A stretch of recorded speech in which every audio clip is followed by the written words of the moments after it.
First time ever NASA ने literally सूरज के अंदर झांककर ऐसी तस्वीरें खींची है जो टोटली माइंड ब्लोइंग है। जब नासा सूरज की गहराइयों के कुछ इमेजेस को स्टडी कर रहा था, तब उन्हें सूरज की सतह पर 3 ऐसे स्ट्रक्चर्स दिखे जो काफी ज्यादा कंसर्निंग थे। फर्स्ट, इसे देखो, इसमें दिख रहा है कि सूरज पर लिटरली बारिश हो रही है, जिसमें आसमान से मेल्टिंग हॉट प्लाज्मा बरस रहा है। देन इन इमेजेस में उन्होंने देखा कि वहां पर कुछ ऐसे दिखने वाले विचित्र घास जैसे स्ट्रक्चर्स दिखे। And can you imagine this, ये स्ट्रक्चर्स वियर्डली माउंट एवरेस्ट से भी बड़े हैं। एंड लास्टली उन्होंने देखा कि वहां पर सतह पर कुछ ऐसी दरारें पड़ रही है जो राजस्थान और मध्य प्रदेश के कंबाइंड एरिया जितने बड़े बुलबुलों को सूरज की सतह पर जन्म दे रही है। सो एग्जैक्टली सूरज के साथ आखिर जो इमेजेस नासा को मिले हैं वो उसके सोलर डायनामिक्स ऑब्जर्वेटरी ने यहाँ पर इतने दूर से खींचे हैं, जबकि सूरज के ऐसे फोटोज लेना सिर्फ तभी मुमकिन है अगर वो यहाँ इस पोजीशन से लिया जाए। तो सवाल यहाँ पर यह भी उठता है कि सीमिंगली इम्पॉसिबल कारनामा नासा खींचे लेटेस्ट इमेजेस को लेयर बाय लेयर डिकोड करके उनके बीच कड़ियां जोड़ने की कोशिश की, and this is what they found. दरअसल साइंटिस्टों को पता था कि सूरज और उसके इर्द गिर्द के वातावरण में कुछ तो ऐसी गतिविधियां हो रही है जो भविष्य में पृथ्वी को बड़ा नुकसान पहुंचा सके। एक नहीं बल्कि 49 स्टारलिंक सैटेलाइट्स इनके चपेट में आकर वापस पृथ्वी के एटमॉस्फेयर में जाकर गिर गए थे। 2023 में तो 1 बिलियन हाइड्रोजन बॉम्ब्स जितना ताकतवर सोलर फ्लेयर के कुछ अंश most of the north American continent को ब्लैकआउट का सामना करना पड़ा। इनफैक्ट 1580 से लेकर आज तक कुल मिलाकर 33 टाइम सूरज ने पृथ्वी पर ऐसे सोलर फ्लेयर्स फेंके। नासा और ईएसए ने सूरज को करीब जाकर स्टडी करने की सोची। इसलिए फिर दोनों स्पेस एजेंसीज ने साथ मिलकर 2010 में मर्क्यूरी के भी आधे डिस्टेंस पर सूरज की ऑर्बिट में एक मिशन लॉन्च किया कॉल्ड सोलर डायनामिक्स ऑब्जर्वेटरी। सन को अलग अलग इलेक्ट्रोमैग्नेटिक वेवलेंथ्स पर स्टडी कर। सूरज पर भी काफी सारे लेयर्स हैं। आउटर मोस्ट लेयर को कोरोना कहते हैं, मिडल में मौजूद क्रोमोस्फीयर है और इनर मोस्ट फोटोस्फीयर लेयर है। इन सभी लेयर्स के तापमान में काफी ज्यादा फर्क होता है। डिफरेंट टेम्परेचर्स पर डिफरेंट वेवलेंथ्स की लाइट निकल। स्टडी में उनका पहला टारगेट था सूरज के सबसे बाहरी लेयर कोरोना को स्टडी के इस वेवलेंथ पर उसकी तस्वीरें लेना शुरू किया। और आप यकीन नहीं करोगे साइंटिस्टों ने क्या देखा। इस वेवलेंथ पर उन्होंने देखा कि गरम तपता लावा बारिश के रूप में सूरज पर बरस रहा है। पर मौजूद प्लाज्मा यानी चार्ज पार्टिकल्स का सूप जब उसके स्ट्रॉन्ग मैग्नेटिक फील्ड के कांटेक्ट में आता है, तब ये मैग्नेटिक फील्ड उस प्लाज्मा को बाहर फेंक देता है। क्योंकि जैसे ही moving charge particles magnetic field के कांटेक्ट में आते हैं, वैसे ही मैग्नेटिक फील्ड उस पर एक फोर्स अप्लाई करती है और उसे बाहर की तरफ फेंक देती है।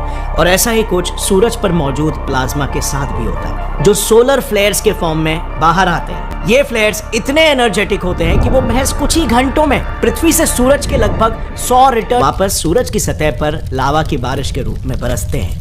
और इसी फिनोमेनन को साइंटिस्टों ने कोरोना में कैप्चर किया और उसे नाम दिया कोरोनल रेन। यानी कि to sum it all up till now, सूरज की पहली लेयर की तस्वीरों से साइंटिस्टों को सोलर फ्लेयर्स और उसके वजह से सूरज पर हो रहे कोरोनल रेन के बारे में पता चला।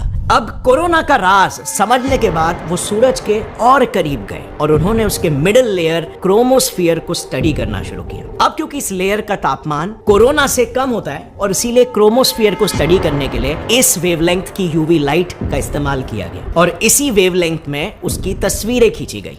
And here is what they found, which was also very shocking. बल्कि उसमें वियर्डली हर 5 मिनटों में माउंट एवरेस्ट जितने ऊंचे नुकीले घास जैसे स्ट्रक्चर। बेसिकली ऐसा इसीलिए होता है क्योंकि सूरज का इक्वेटर उसके पोल से पहले एक रोटेशन पूरा करता है। इस वजह से उसकी मैग्नेटिक फील्ड किसी रबर बैंड की तरह ट्विस्ट होकर उलझ जाती है और उसकी सतह पर छोटे छोटे लूप्स बनाती है। और जब ये लूप्स वापस अनटैंगल या सुलझते हैं, तब क्रोमोस्फीयर में शॉक वेव्स पैदा होते हैं और उससे वहां पर घास जैसे नुकीले स्ट्रक्चर्स बनते हैं। यानी कि ये एक तरह से जब आप वूफर पर पानी डाल के उसे बजाते हो, तब वो पानी नुकीले कांटों की तरह उछलने लगता है ना, ये बिल्कुल वैसा ही है। इस लेयर की तस्वीरों से साइंटिस्टों को सूरज के क्रोमोस्फीयर में बने घास जैसे स्ट्रक्चर्स का राज पता चला। अब बारी थी उसके नेक्स्ट लेयर यानी फोटोस्फीयर को स्टडी करने की। इसे देखने के लिए साइंटिस्टों ने फिर एक बार लाइट के वेवलेंथ को बदला, क्योंकि 5000 डिग्री सेल्सियस गर्म फोटोस्फीयर सबसे ज्यादा ब्राइट विजिबल वेवलेंथ में दिखता है। इस फिल्टर से जब उन्होंने सूरज के फोटोस्फीयर यानी उसके सतह की तस्वीरें ली, तब उन्हें उस पर कई सारी दरारें दिखाई दी। पर इन दरारों का आखिर मतलब क्या था? आखिर ये सूरज की सतह पर बन ही क्यों रहे हैं और आखिर ये है कितने बड़े? तो देखो, हुआ यूं कि ओरिजिनली इस वेवलेंथ पर उन्होंने जब इमेजेस कैप्चर की, तभी उन्हें पता चला कि इमेजेस क्लियर नहीं आ रही है। उन्हें ऐसा लगा कि ये दरारें मे बी पिक्सेल्स हैं और इसीलिए उन्होंने इसे जूम किया।